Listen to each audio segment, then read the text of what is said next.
दिवशी तुकाराम बीज असते. या ठिकाणी 4 ते 5 ला यात्रा भरते. 12 वाजून 5 मिनिटांनी हे झाड आपोआप हल्ला तर दिवसा. आणि ज्या ठिकाणी तुकाराम महाराजांचे ग्रंथ बुडवायला सांगितले रामेश्वर भट्टाने, ते ठिकाण इथून 1 मैलावरती आहे. पण तिथली शिळा तुकाराम महाराजांनी 13 दिवस उपोषण केलं शिळे बसून. 13ही दिवशी माझे ग्रंथ कोरडे आले. तुम्ही गावात गेला तिथे पाहायला मिळतील. तिथे पांडुरंगाची स्वयंभू मूर्त आहे. पंढरपुराहून देव या ठिकाणी आलेत. तुकाराम महाराजांची पूर्वज होते विश्वंभर बुवा, त्यांची वारी होती पंढरीची.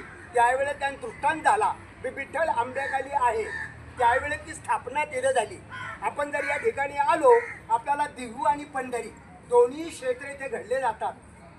तिथं त्यांचं राहतं घर पण आहे. ज्या ठिकाणी महाराजांनी अभंग लिहिले एकांतवासी, तो भंडारा डोंगर इथून 3 मैलावरती आहे. हे तुकाराम महाराजांचं वैकुंठ स्थान.